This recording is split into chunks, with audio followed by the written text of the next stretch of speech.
మేమైతే వడ్డాది టెంపుల్కి వెళ్ళాము, వెంకటేశ్వర స్వామి టెంపుల్కి. అక్కడి నుంచి దగ్గరలో మాకు ఒక వెంచర్లో అయితే సైట్ ఉందని అది చూడడం కోసం అలా వెళ్తుండగా దారిలో మేము సైట్ని చూస్తే ఎంత ఆనందం వచ్చిందో అలాగే అంతకన్నా అద్భుతమైనది మా కళ్ళకు కనిపించడంతో మాకైతే చాలా హ్యాపీ అనిపించింది.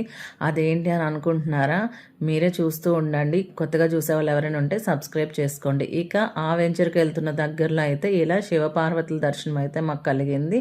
అసలు శివపార్వతులు ఇద్దరు కూడా ఎంత అద్భుతంగా ఉన్నారంటే చూస్తుంటే అలా చూస్తూ ఉండిపోవాలనిపించింది. మేము వెళ్ళిన టైంకి అయితే ఎండ చాలా ఎక్కువగా ఉంది. ఆఫ్టర్నూన్ 12 ఆ టైం అవుతుంది. ఇక ఆ మార్బుల్ పైన నడుస్తూ ఉంటే కాలు బాగా కాలిపోయి నేనైతే నడవలేక అక్కడ అలా ఆగిపోయాను. చేసుకుని అయితే వెళ్ళాల్సి వచ్చింది. అంత ఎండలో కాలు మాడుతున్నా కూడా దేవుని చూస్తుంటే చాలా తృప్తిగా అనిపించింది. అది కూడా మాకు మండే రోజు దర్శనం అయింది. అసలు అక్కడ ఇలా దేవుడు ఉన్నారనే విషయమే మాకు తెలియదు. ఎందుకంటే మేము వెళ్ళి ఇంచుమించుగా 2 to 3 hours అవుతుంది. ఇప్పుడు రీసెంట్గా కన్స్ట్రక్ట్ చేశారంట టెంపుల్. చాలా అంటే చాలా బాగుంది. తప్పకుండా మీరు కూడా విజిట్ చేయండి. కొత్తగా చూసి ఇచ్చిన కాంప్లిమెంట్ని గమనించినట్టయితే తప్పకుండా కామెంట్ చేయండి.